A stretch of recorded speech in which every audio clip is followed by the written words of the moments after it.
நேயர்கள் அனைவருக்கும் அன்பான வணக்கம். புது வெளிச்சம் நிகழ்ச்சிகள் மீண்டும் இன்றைய பொழுதில் உங்கள் அனைவரையும் சந்திப்பதில் மகிழ்ச்சி அடைகிறோம்.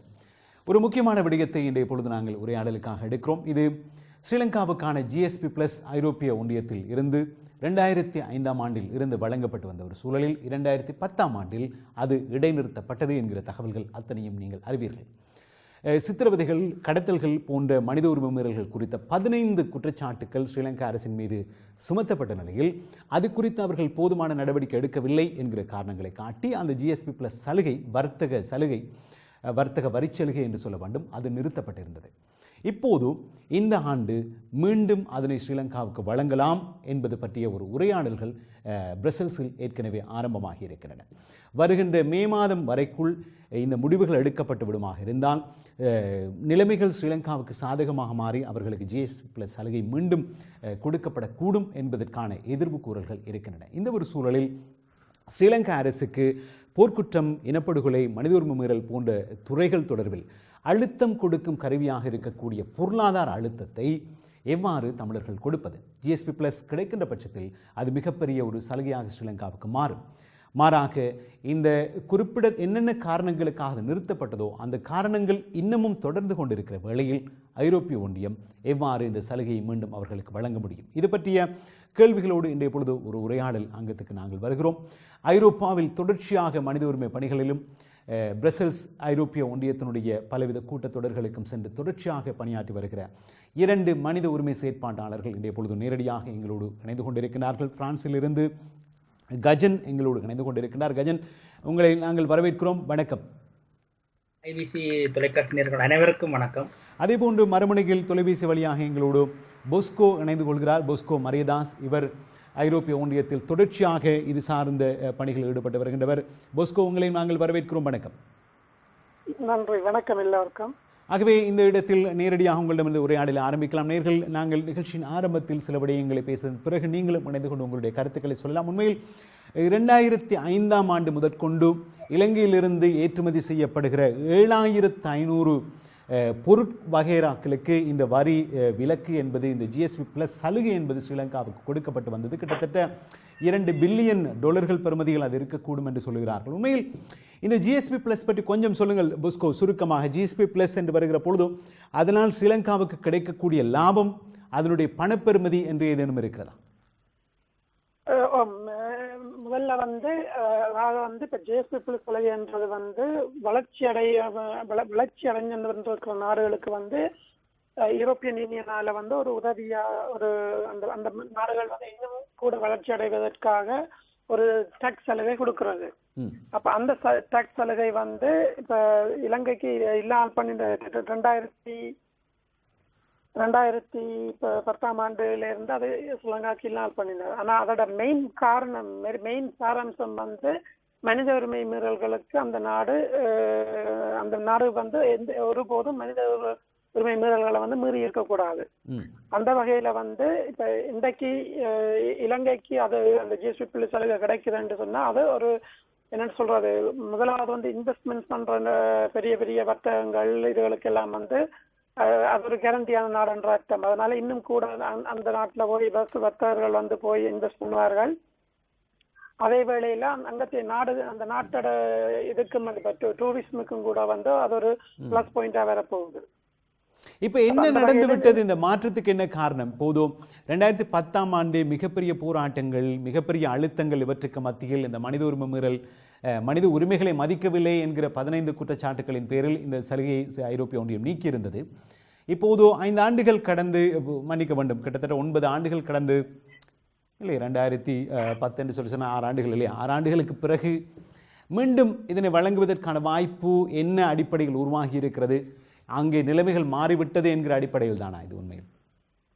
இல்ல உண்மையான காரணம் வந்து என்னவென்றால் வந்து இப்ப கடைசி 2 வருட காலமாக வந்து யூரோப்பியன் பார்லிமெண்ட்டுக்குள்ள வந்து சிங்கள அமைப்புகள் வந்து கொழும்பில் இருக்கிற அமைப்புகளோ சரி, மற்றது வேறு வேறு அமைப்புகள் ஒரு சில தமிழ் அமைப்புகள் கூட வந்து ஸ்ரீலங்கன் கவர்மெண்டோட இணைஞ்சு இங்க வந்து லொபிங் செய்கிறார்கள். இப்ப புருசல்ஸை பொறுத்த பாத்தீங்கன்னு சொன்னா வந்து சந்திச்சு கணக்கு அமைப்புகள் இப்ப எல்லாமே வந்து 300 அமைப்புகளுக்கு மேல இலங்கையில இருந்து இந்த ஜிஎஸ்பி சலுகையை திருப்பி தர சொல்லியும், மற்றது இலங்கை புதுசா வந்திருக்கிற நல்லாட்சிக்கு வந்து உதவி செய்ய சொல்லியும் வந்து கேட்டு பெரிய அளவில் ஸ்ரீலங்கன் சார்ந்த இந்த கவர்மெண்ட் சார்ந்ததோ இல்லாட்டி அங்க இருக்கிற நிறுவனங்கள் வந்து பெரிய அளவில் வேலை செய்யுது.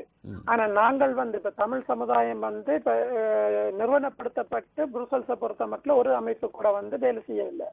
அப்ப இதை எப்படி பார்க்கணும்னு சொன்னா வந்து புருசல்ஸ்ல வந்து அங்கீகாரத்தோட வந்து தமிழ் அமைப்புகள் வந்து ஒரு அமைப்பு கூட இல்லை. அப்ப அந்த அந்த அந்த பக்கத்தால வந்து நாங்க இப்ப என்ன வெளியில ரோட்ல நின்று சத்தம் போட்டு இதனாலும் அங்க உள்ளுக்கு நின்று வேலை செய்யறதுக்கு ஆக்கள் இல்லாதபடியா வந்து அந்த கவர்மெண்ட்டுக்கு அது ஒரு வெற்றியா வருது. என்ன சொல்ற இப்ப முக்கியமா ரணில் வந்த போது கூட வந்து எந்தவித எதிர்ப்பும் தெரியப்படுத்தல. புருசல்ஸ்ல வந்து நான் சந்தித்த பார்லிமெண்டரியன்ஸ் வந்து அவர்கள் ஒரு ஆச்சரியமா பார்த்தார்கள். பிரைம் மினிஸ்டர் வந்துட்டு போனவர் தானே, நீங்க சொல்றீங்க அவரும் போர்க்குற்றவாளின்னு சொல்லி, ஆனா அவருக்கு இங்க எந்த வித எதிர்ப்பும் தெரிவிக்கல தண்டையிலேன்னு சொல்லி சில சரியா இடது கட்சி வந்து இந்த ஃப்ரீடம் ஸ்ட்ரகிள் இதுகளுக்கு குரல் கொடுக்குற எம்பிமார்கள் கூட வந்து என்னிடம் கேட்டிருந்தார்கள். இப்போது நீங்கள் சொல்கிற விடயத்தை நான் கஜன் உங்களிடம் வருகிற நீங்கள் ஜெனீவாவில் தொடர்ச்சியாக இந்த இனப்படுகொலை குறித்த ஆதாரங்கள் காட்சி படங்களை வைத்து தொடர்ச்சியாக கண்காட்சிகள் செய்து வந்து கொண்டிருக்கின்றீர்கள். உங்களிடம் இதனை கேட்க வேண்டும். அதாவது ஸ்ரீலங்காவுக்கு மீண்டும் ஜிஎஸ்பி பிளஸ் சலுகையை கொடுக்கலாமா இல்லையா என்பதற்கான ஒரு ரிவ்யூ இப்போது அந்த முடிவெடுத்தல் நடவடிக்கை அந்த நடைமுறை இப்போது நடந்து கொண்டிருக்கிறது என்று சொல்லலாம். அடுத்து வருகின்ற மாதங்களில் இந்த முடிவுகள் எடுக்கக்கூடும். இப்போது பொஸ்கோ அவர்கள் சொல்கிறார்கள் தமிழ் அமைப்புகள் உத்தியோகபூர்வமாக பிரசல்ஸில் வேலை செய்வதற்கு இல்லை, தமிழ் அமைப்புகள் அதற்கான நோக்கத்தை அல்லது அதற்கான வல்லமையை கொண்டிருக்கவில்லை என்று சொல்கிறார். நீங்கள் எப்படி பார்க்கிறீர்கள்? தமிழ் அமைப்புகள் ஜெனீவா நோக்கி காலத்துக்கு காலம் சென்று வருவதையெல்லாம் நாங்கள் பார்த்திருக்கிறோம். ஏன் பிரசல்ஸில் அவ்வாறான ஒரு செயற்பாடு இல்லை என்று நினைக்கிறேன்? வணக்கம். முதல்ல எனக்கு பொஸ்கோ தம்பி பேசினது எனக்கு எதுவுமே சத்தம் கேட்க இல்லை, வேற இல்லை. என்ன பேசுறேன் நீங்க சொல்றதை வச்சுதான் நாங்கள் பேசக்கூடிய இருக்குது. சரி, அதாவது வந்து உண்மையில வந்து நாங்கள் ஒரு தடவையில 3 தடவையாக நாங்கள் வந்து ஜெனீவாவில் போய் எல்லாருமா போய் நாங்கள் அங்கே நிற்கின்றோம். ஜெனீவா ஒவ்வொரு கூட்டத்தொடர் நடக்கும் போதும் இனவெளிப்பு நுணற்படங்களை வச்சுக்கொண்டு நான் தொடர்ச்சியாக நிற்கிறேன். அதே நேரம் வந்து பேருந்து வழியா ரயில் வழியா மக்கள் வந்து கவனஈர்ப்பு செய்கிறோம். ஆனா நாங்கள் இந்த பெல்ஜியத்தை வந்து நாங்கள் வந்து கைவிட்டுக் கொள்றோம் எல்லாரும். சரி, இந்த பெல்ஜியத்தை நாங்கள் கைவிட்டதால வந்து பெரிய ஒரு பின்னடைவை நாங்கள் வந்து இன்றைக்கு சந்திக்க போறோம்.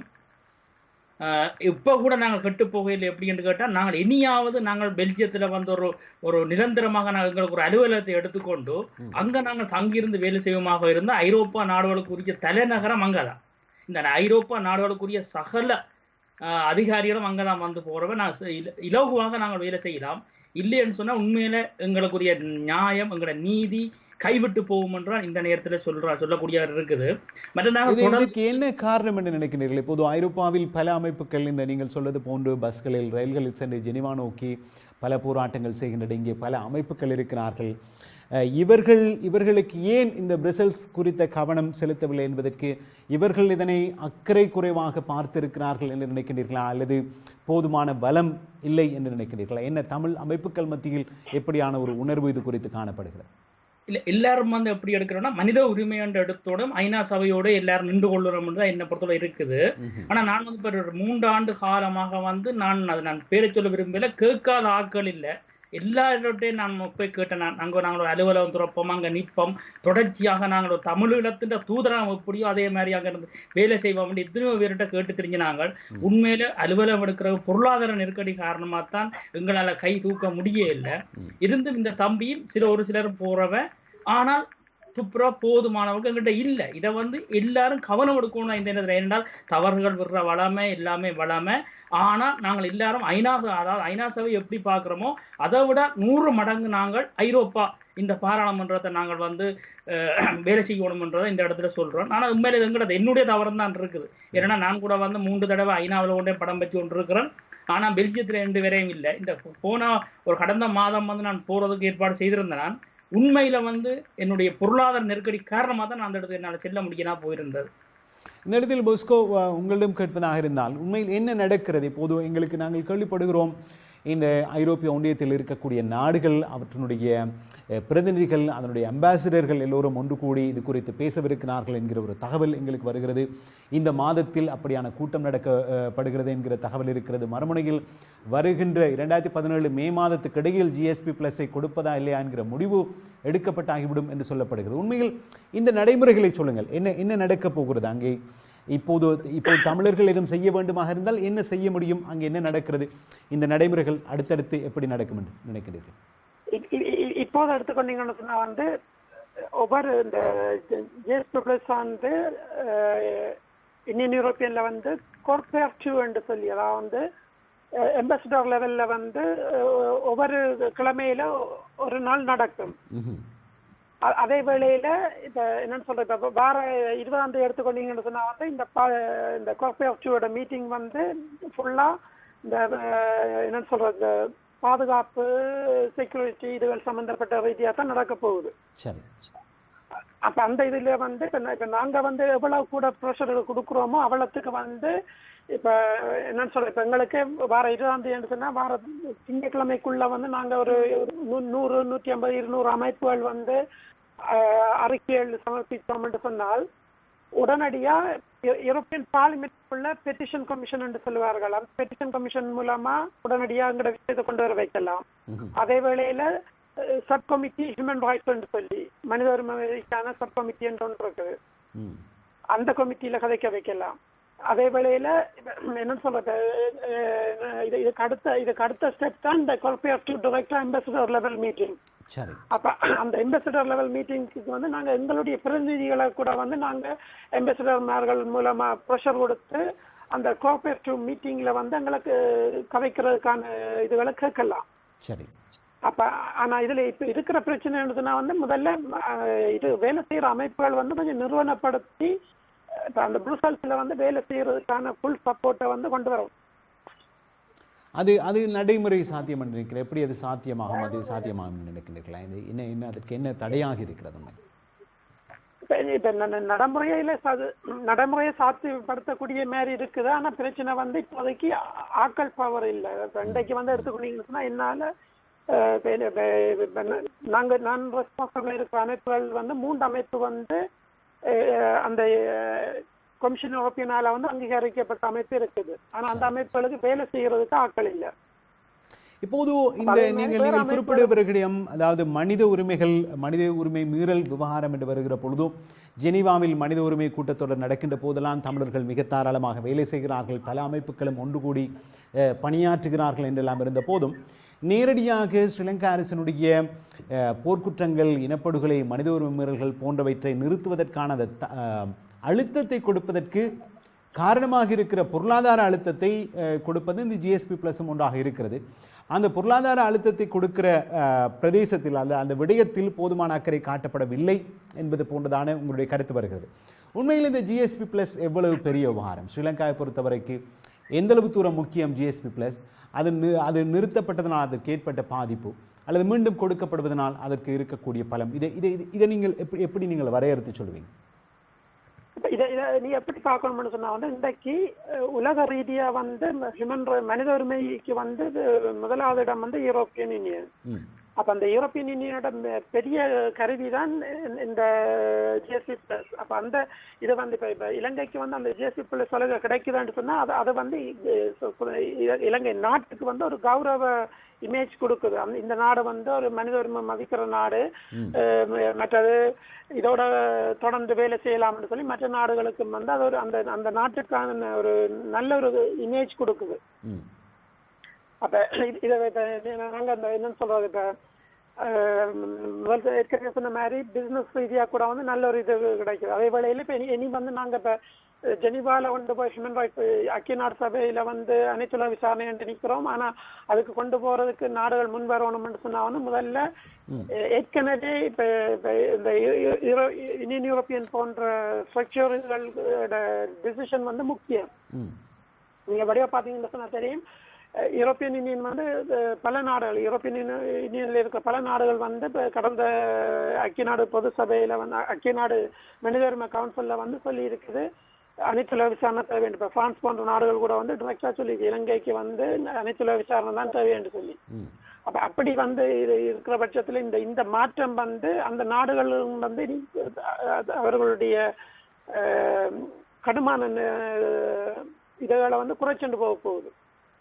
இந்த இடத்தில் நீங்கள் சொல்கிற அந்த தகவல்களுக்கு மத்தியில் பல கேள்விகள் இங்கே உருவாகின்றன. இந்த கேள்விகள் நேர்கள் உங்களுக்கும் இருக்குமாக இருந்தால் நீங்கள் எங்களோடு தொடர்பு கொண்டு பேசலாம். பொஸ்கோ தொடர்ச்சியாக பிரசல்ஸ் நோக்கி அங்கே மனித உரிமை பணிகளை ஈடுபட்டு வருகின்றவர். பாரதி என்கிற ஒரு நிறுவனத்தின் ஊடாக பிரான்சிலிருந்து அவர்கள் பணியாற்றி கொண்டிருக்கிறார்கள். அதே போன்று கஜன் தொடர்ச்சியாக பலவித மனித உரிமை வேலைகளை செய்கின்றவர்கள். இவர்கள் இருவருடைய ஆதங்கம் இங்கே இருக்கிறது, அவர்களுடைய நோக்கம் இங்கே இருக்கிறது. ஆக நீங்கள் இந்த விடயத்தை எப்படி பார்க்கிறீர்கள்? உங்களுடைய கேள்விகள் கருத்துக்கள் இருந்தால் எங்களோடு பேசலாம். அது தவிர ஐரோப்பாவில் இணைந்து செயற்படக்கூடிய அமைப்புகள், அது தமிழர் ஒருங்கிணைப்பு குழுவாக இருக்கலாம், தமிழர் பேரவைகளாக இருக்கலாம், மக்களவையாக இருக்கலாம், இன்னும் இருக்கக்கூடிய அமைப்புகள், இந்த மனித உரிமை பணிகள் நோக்கி செயற்படுகின்ற அமைப்புகளுடைய பிரதிநிதிகள் இந்த நிகழ்ச்சியை பார்ப்பீர்களாக இருந்தால் உங்களுடைய பார்வையையும் உங்களுடைய கருத்தையும் இங்கே நாங்கள் உள்வாங்க தயாராக இருக்கிறோம். நீங்கள் ஏன் இது குறித்த போதுமான அக்கறை காட்டவில்லை என்கிற விடயத்தை எப்படி பார்க்கிறீர்கள், அல்லது செயற்பட முடியுமாக இருந்தால் என்னென்ன செய்யலாம் என்று நினைக்கின்றீர்கள் என்பது பற்றிய விடயத்தையும் நீங்கள் எங்களோடு இணைந்து கொண்டு பேசலாம். இது திரையில் வருகிற தொலைபேசி இலக்கம் உங்களுக்குரியது. ஸ்ரீலங்காவில் வரக்கூடிய பத்திரிகைகளில் மிக முக்கியமான கட்டுரைகளை பொறுத்த வரைக்கும் இந்த ஜிஎஸ்பி பிளஸ் இளைஞருடைய வர்த்தகத்துறைக்கு, இளைஞருடைய தொழிற்துறைக்கு, அதனுடைய ஏற்றுமதி துறைக்கு எந்தளவு தூரம் மிக முக்கியமானது என்பதை காட்டுகிற பல கட்டுரைகளை எழுதியிருக்கிறார்கள். இது ஒரு ஜிஎஸ்பி பிளஸ் கிடைத்தாலும் ஒன்று, கிடைக்கா விட்டாலும் ஒன்று என்று தூக்கி எறியக்கூடிய ஒரு சிறிய விவகாரம் இல்லை என்பதை மீண்டும் மீண்டும் அவர்கள் அங்கு வரக்கூடிய பொருளாதார கட்டுரைகள் எழுதுகிறார்கள். 7500 பொருட்களுக்கு இந்த ஜிஎஸ்பி ப்ளஸ் சலுகை கிடைக்கிறது என்பதை அவர்கள் சுட்டி காட்டுகிறார்கள். மொத்தமாக 4000 பில்லியன் சர்வதேச வர்த்தக ரீதியிலான வணிகத்துக்கு இது துணை போகிறது என்று சொல்கிறார்கள். ஆக கஜன் பொஸ்கோ இருவரோடு பேசிக் கொண்டிருக்கிறோம். நீங்களும் இணைந்து கொள்ளாமீர்கள், உங்களோடும் பேசவிருக்கிறோம். முதலாவது நேயர் தொடர்பிலே இப்போது இணைந்திருக்கின்றீர்கள். வணக்கம். ஹலோ, வணக்கம். சரி, அந்த தொடர்பில் மாணவன் கஜன், நான் உங்களிடம் வர வேண்டும். கஜன், நீங்கள் சரி, மீண்டும் அந்த நேரம் வந்திருக்கிறார். வணக்கம். வணக்கம். வணக்கம். நான் கூட ஆனந்தன். ஆனந்தன், நீங்கள் என்ன சொல்வீர்கள்? ஜிஎஸ்பி பிளஸ் ஐரோப்பிய ஒன்றியத்தில் மீண்டும் ஸ்ரீலங்காவுக்கு கிடைக்கப்படும் வாய்ப்பு பற்றி நாங்கள் பேசிக் கொண்டிருக்கிறோம். என்னென்று சொன்னால், என்னுடைய பார்வையில் தினேஷ், இந்த ஜிஎஸ்பி பிளஸ்னுடைய சாத்தியக்கூறு இப்போ இலங்கையை கிடைக்கக்கூடிய பெரிய ஒரு 90-20க்கு மேலான சாத்தியக்கூறு இருக்கின்ற காரணம் என்னென்னு சொன்னால், முதல் கஜன் கூறியது போல, பொஸ்கோ கூறியது போல வந்து அங்கே நாங்கள் ஜெனிவாவில் எவ்வளோ இடத்துக்கு நாங்கள் அங்கே நின்றோமோ அதே மாதிரி வந்து வெளிச்சத்துக்கு இதுவரை காலம் நாங்கள் நிற்கவில்லை. அதுக்கு என்ன காரணம்னு சொன்னால், நான் தப்போ ரைட்டோ ஏரியா நான் ஓப்பனாக பேசுகிறவன்.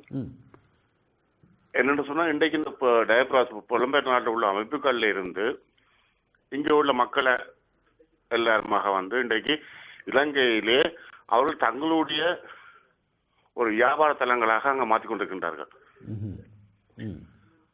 அதே நேரம் அது அங்கே அவர்கள் அங்கே ஆரம்பிக்க வேண்டும், தங்களுடைய உற்பத்திகளை அங்கே செய்ய வேண்டும், தங்களோட மூலதனங்களை போட வேண்டும் என்று சொன்னால் கட்டாயம் இளைஞர்களுடைய ஆதரவு கட்டாயம் தேவை. அப்போ ஆகவே வந்து இன்றைக்கு வந்து பொஸ்கோ கூறியது போல இன்றைக்கு அங்கே உள்ள அமைப்புகளும் சரி என்று சொன்னால் இந்த இலங்கை அரசாங்கத்தோடு நிற்கின்றது. என்ன எஸ்பி பிளஸை கொடுக்க சொல்லுவோம் என்று சொன்னால் இவர்கள் அங்கே போய் செய்ய வேண்டிய கால சூழ்நிலை. ஏன்னா இப்போ அங்கே போகிற கால சூழ்நிலை ஒன்றுமே இல்லை. இப்போ அது அங்கே அபிவிருத்தி என்ற போர்வையில் தங்களுடைய பொருளாதார மேம்பாட்டை அங்கே செய்யப்பட்ட விரும்புகிறார். ஆகவே இன்றைக்கு வந்து அதை அவர்கள் முக்கியத்துவம் எடுக்கின்றார்கள். இது ஒரு முதலாவது காரணம். இரண்டாவது காரணம் என்று சொன்னா, இன்னைக்கு இந்த ஜிஎஸ்பி பிளஸ் வந்து பெல்ஜியத்தில் அமைப்புகள் வந்து போராட காரணம் என்று சொன்னா, அங்கே வந்து ஒரு வருவாய் சம்பந்தப்பட்ட ஒரு செயல்பாடு சம்பந்தப்பட்ட எந்த ஒரு இதுவும் இல்லை. என்னன்னு சொன்னாங்க, ஒரு பொது நிகழ்வுகள் நாங்கள் இங்கே நடத்துகின்றோம். நடத்துகின்ற பொழுது அங்கே ஒரு வருவாய் இருக்கின்ற அதுக்காக முற்படத்தை போட்டு அவர்கள் செயல்படுகிறார்கள். அதை பின்னிருக்கலாம். ஆனால் இங்கே போட்டதுதான் அப்படியான ஒரு சூழ்நிலை போகின்ற காலப்போக்கில் மாறிக்கொண்டிருக்கின்றது தினேஷ். இந்த இடத்தில் நீங்கள் சொல்கிற அந்த முதலாவது விடயத்தை நான் எடுக்கிறேன். ஆனந்தன், உண்மையில் நீங்கள் முதலாவது முக்கியமான ஒரு விடயத்தை குறிப்பிட்டிருக்கிறீர்கள். நான் பொஸ்கோ, கஜன், உங்கள் இருவரிடம் மிகச் சுருக்கமான பதில் எதிர்பார்க்கிறோம் இந்த விடயத்தில். ஆனந்தன் சொல்கிற விடயம், தமிழர்கள், தமிழ் வணிகர்கள் அல்லது தமிழ் அமைப்புகளும் கூட ஸ்ரீலங்காவில் இப்போது முதலீடுகளை மேற்கொண்டு வருகிறார்கள். ஸ்ரீலங்கா அரசோடு உறவாட வேண்டும் என்று நினைக்கிறார்கள். பொருளாதார ரீதியாக தமிழ் வர்த்தக முதலீடுகளுக்கும் கூட GSP+னூடாக லாபம் இருக்கிறது. ஆகவே நாங்கள் இதனை தடுக்க தேவையில்லை என்பது போன்றதான் நிலைப்பாட்டை பலர் கொண்டிருப்பதாக சொல்கிறார். நீங்கள் ஒத்துக்கொள்கிறீர்களா? கஜன், உங்களிலிருந்து ஆரம்பிக்கிறேன். இல்ல, உண்மையில அன்னை அப்படி நினைக்கிறார். உண்மையில எங்கட வர்த்தகர் அந்த அளவுக்கு இல்லையா? என்னென்னா நாங்கள் எங்கட விடுதலை போராட்டம் இவ்வளவு பலமா வந்ததுக்கும் இவ்வளவு ஆயுதம் கனவா வாங்குறதுக்கும் வெளிநாட்டு வர்த்தகரும் வெளிநாட்டு மக்களின் பணம் தான் எங்களுக்கு கை கொடுத்தது. எங்கட மக்கள் எல்லோரும் அப்படி நினைக்க மாட்டாங்க. ஆனா ஒரு சிலர் சுயநலத்துக்காக செய்யலாம் உண்டு. இரண்டாவது, அண்ணா சொன்னார் ஜெனீவாவில் வருமானங்கள் வாரதால் அங்கே உள்ள நான் கவனம் எடுக்கிறோம். உண்மையில நான் சொல்ற உண்மையான விடயம், கடந்த அந்த 9ஆம் மாதம் இங்கேருந்து நான் ரயில் கொண்டு போனது பிரான்ஸ் தமிழ் குழுக்கு 30,000 யூரோ கையால் கட்டினவன். அப்போ எந்த ஒரு வருமானத்துக்காக ஜெனீவாவுக்கு போற இல்லை. ஏதோ எங்கட எல்லாரும் அந்த மனித உரிமை என்றோன்னு அங்கே ஜெனீவாவுக்கு பாஞ்சு போறதே தவிர மற்றபடி பண நோக்கத்துக்காண்டி வருவதற்காண்டியோ அந்த தமிழர் உணவு குழுவோ இல்லை இந்த அமைப்புகளும் ஏதோ அமைப்புகளும் அந்த எண்ணத்தோட போற இல்லை. உதாரணத்துக்கு பிரான்ஸ் 30,000 யூரோவை ஒவ்வொரு முறையும் விளக்குறது சொந்த அதாவது காசை இழந்துதான் கடல்லாம் போய் வாரது. இது உண்மையான விடயம். இப்போது ஆக தமிழ் வர்த்தகர்கள், தமிழ் வர்த்தக முதலீடுகள் நோக்கிலான ஒரு காரணம் இருக்கின்றபடியினால் GSP+ஐ தடை செய்வதற்கான போதுமான முயற்சிகள் தமிழ் தரப்பில் எடுக்கப்படவில்லை என்கிற விடயத்தை நீங்கள் ஏற்றுக்கொள்ளவில்லை. பொஸ்கோ, நீங்கள் எப்படி பார்க்குறீங்கள்? இது இப்படி காரணங்கள் இருக்கிறதா? தமிழ் இது பரவாயில்லை, ஸ்ரீலங்காவுக்கு கிடைத்துவிட்டு போகட்டும் என்று நினைக்கிற தமிழ் வர்த்தக சமூகம் அல்லது தமிழ் அமைப்புகள் இருக்கின்றன என்று நீங்கள் நினைக்கிறீர்கள்? எனக்கு அதை பற்றி தெரியவில்லை. ஆனா என்னுடைய இதன்படி தமிழர்கள் அங்க வர்த்தக தொடர்புகள் வச்சிருக்கலாம், அது வேற பிரச்சனை. ஆனா இது ஒரு என்னன்னு சொல்றது, இவ்வளவு ஒரு இனம் அழிச்சிருக்கிறாங்க. அந்த இனத்தோட அழிப்பு சார்ந்த இதுக்கு பொறுப்பு கூறல் ஒன்று இருக்குது. இன்றைக்கு எடுத்துக்கொண்டீங்கன்னா 100 வருடத்துக்கு பிறகு கூட அர்மேனியன் நாட்டு மக்கள் தங்களுடைய இன அழிப்புக்கு உலகம் முழுக்க நியாயம் கேட்டிருக்கிறார்கள். அதே வேளையில நாங்கள் இப்ப தமிழ் சமுதாயம் இன்றைக்கு இன அழிப்பு நடந்து சரியா 7 வருஷம் கூட இல்லை. ஆனா நாங்க இதை மறக்க இயலாது. அதே வேளையில இந்தியன் யூரோப்பியனோட சங்ஷன், அதாவது GSP+ன்றது ஸ்ரீலங்கன் கவர்மெண்ட்டுக்கு இல்லாமல் இருக்கிறது இனின்ற மாதிரி முக்கியம். என்னன்னு சொன்னா ஒரு இன அழிப்பு நடந்த நாடு அதையும் இப்போ 7 வருஷத்துக்குள்ள நடந்த நாடு. அப்ப அதை நாங்க ஒருபோதும் இரண்ட இயலாது. அப்ப மற்றது இப்ப உண்மையான சிச்சுவேஷன் இப்ப எம்மவர் மத்தியிலும் இருக்கிற பெரிய பிரச்சனை அந்த சிஸ்டங்கள் எப்படி ஃபங்க்ஷன் பண்றன்றது தெரியாது. இப்ப ஐக்கிய நாடு சபையா இருக்கட்டும், மற்றது யூரோப்பியன் பார்லிமெண்டா இருக்கட்டும், என்ன மாதிரி அந்த சிஸ்டங்கள் ஃபங்க்ஷன் பண்றன்றது தெரியாது. அதுதான் என்னுடைய கணிப்பின்படி. அதனாலதான் அந்த சிஸ்டம் உண்மையில் அந்த கட்டமைப்புகள், அந்த முறைகள் எப்படி தொழிற்படுகின்றன என்பது பற்றிய ஒரு சிறிய விளக்கத்தையும் உங்களிடம் நான் கேட்க வேண்டும் என்று விரும்புகிறேன். பலருக்கு அது பயன்மிக்கதாக இருக்கும். நீங்கள் தொடர்பிலே காத்திருக்கின்ற சமகாலத்தில், கஜன் நீங்களும் மறுமனையில் காத்திருக்கிறீர்கள், நீங்கள் இருவரும் நேர்களும் காத்திருக்கின்ற சமகாலத்தில் சின்னதாக ஒரு விளம்பர இடைவெளிக்கு சென்று மீண்டும் இந்த உரையாடலை தொடங்கவிருக்கிறோம். நேர்கள் தொடர்ச்சியாக இணைந்து கொள்ளுங்கள். சில நிமிடங்கள், அதன் பிறகு மீண்டும் சந்திக்கலாம்.